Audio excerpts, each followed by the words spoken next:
What's up guys, it's James here, and in today's video I want to talk to you about how to buy Airbnb properties in a competitive market.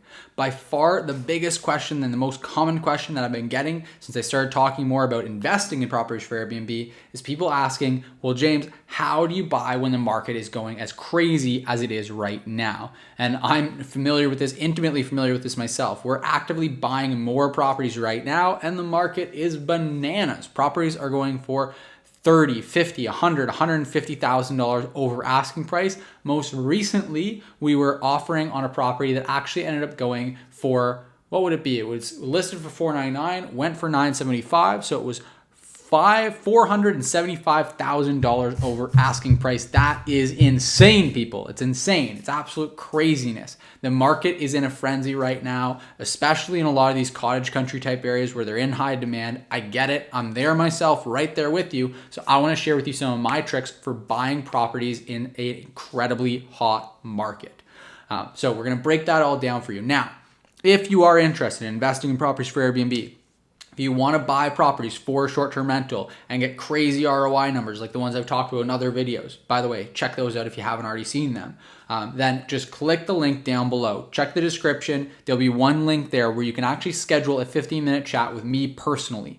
And I'm going to be working with a really small, intimate group of people, about 15 people that I'm going to be working with over the next 6 to 12 months here, helping them to invest profitably and successfully into short-term rental properties, into Airbnbs. These can be really cool properties that you can actually use as a vacation home as well. Really awesome. So again, check out the link in the description down below. I highly recommend you check that out because we're going to be working with a small group of people and I might be able to help you to get some of the same results that we've been getting and actually start investing in properties for Airbnb exceptionally profitably. So again, just go ahead and check that out in the description down below. Schedule a call with me and I would love to actually speak with you. It's been really cool actually speaking with a bunch of you guys so that you can see me here exactly where I always am, but actually in real life interfacing with you, and I get to actually meet you, see you guys on the other end of it, not just be staring into a camera, talking to it like a crazy person.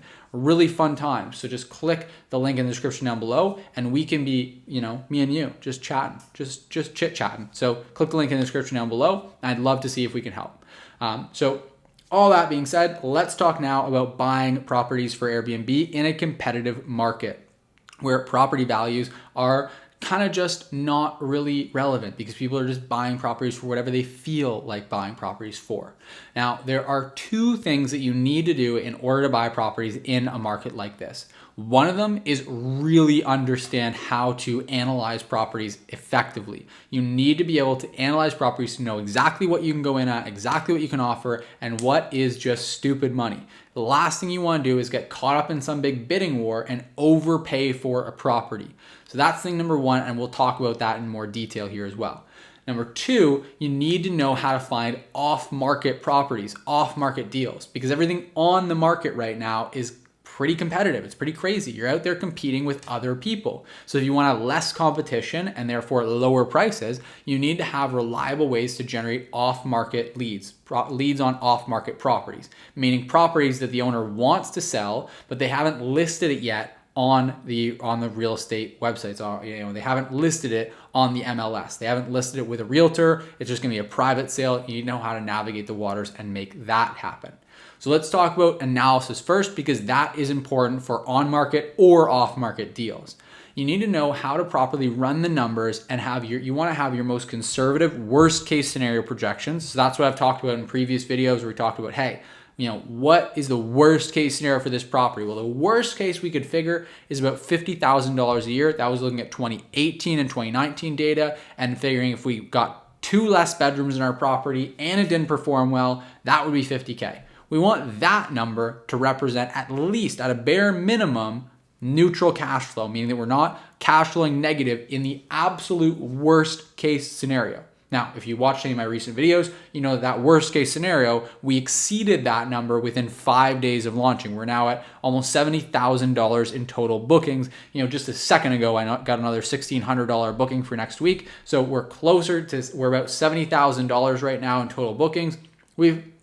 far surpass that number. So we're going to be cash flowing about $40,000 conservatively still. Looking at the conservative projections, it's going to be 40, probably closer to 60, but let's say $40,000 a year. That is huge, especially for the amount that we paid for the property. But we only were able to do that and make sure that that was a good investment because we knew how to run the numbers. Again, we can talk more about this on the call, how to go into it. I can't go into full analysis, and I've got some other videos on the channel that do walk through the analysis in a bit more detail. But if you want to learn the step-by-step process that I use for running both a worst case scenario and a more conservative, realistic projection, and then also a best case scenario, factoring in all the different costs, running through all the different numbers, being able to really accurately project what the revenue is going to look like, then again, just make sure you schedule a call with me. I'd love to chat with you more about that and kind of walk you through the process and show you some of the tools that we use to do that, because that's a big part of it as well. But by doing that, you ensure that you know what a property is actually worth to you, and you don't overpay for the property because someone else is just emotionally bidding. Now, you might pay over market, over the list price, but that doesn't mean you have to pay over market rate. Market rate, at the end of the day, is market value is just whatever the market is saying that it's worth. So if it's worth more to you, then you're fine to pay more for it. Bearing in mind, you want to make sure that it appraises well so you can get a mortgage on the property, all that. That's a little bit different as well, but typically you don't have to worry about that as much because generally speaking, you're gonna exceed the point where it makes sense financially as an investment for you before you start getting into crazy territory where the bank is saying it's not worth that much. So again, all those things factor in, and there's a little bit more nuance to it, but that's the biggest thing that I really rely on is just analysis, because I want to make sure that through my analysis, I know at the end of the day, this property is going to make sense from an investment standpoint. That's step number one. Now, step number two is finding off-market deals. That's so important right now, is to find off-market deals because you can get them at a huge discount over what you'd pay for that exact same property on the market. Because obviously when a property is on the market, then there has to be factored in 5% premium to pay each one of the realtors, the buyer's agent and the seller's agent. Now, if you go in without a buyer's agent, you better believe that seller's agent is either going to double end the deal and they're going to charge their additional commission as if they were representing you, or they're going to hand you off to someone else in their brokerage who's going to do the same thing effectively. So there's no real way around it. You are going to end up paying that 5% commission to the realtor one way or another. In some really niche cases, you can get it negotiated out, but realistically, it's going to be paid. So you're going to be paying that premium to buy a property on the market. That's why you want to buy properties off market as much as possible. Right off the bat, you're saving 5%, and you often can get an even further discount because of the speed that you can make that transaction happen. It's a lot less hassle for the seller. They don't have to have people walking through their house. So oftentimes they're willing to concede a bit on the price to have some more agreeable terms and just make the overall process a lot less stressful for them. Now, if you think about it, on a $500,000 home, 5% is $25,000. That's $25,000 you just get to pocket right out of the gate. And then additional savings beyond that. So it's well worth it to have some lead generation machines where you can find properties, find owners that want to sell their property, but that haven't listed on the market or don't want to list it on the market.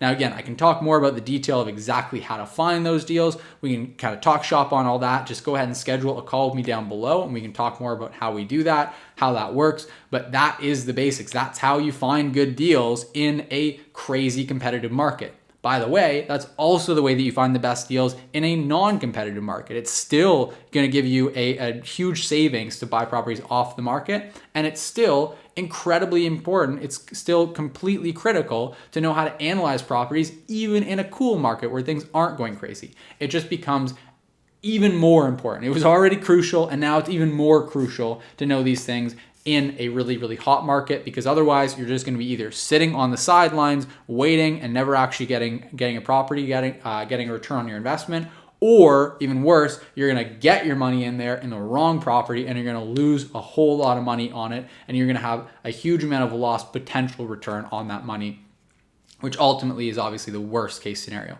So again, if you want to learn how to actually do this, you want to learn from myself, and actually I'm doing this with my business partner, Riley, who is a professional full-time real estate investor. He's going to be working with me as well to help a small group of people to invest in properties for short-term rental. So if you want to leverage our expertise to make sure you get started on the right foot, you do this the right way, and you get an incredible return, then I highly recommend you just click the link down in the description down below. to schedule a call with me, quick 15-minute chat, and I would love to see if we can help you to accomplish your goals and help you get started or continue growing and investing in Airbnb properties.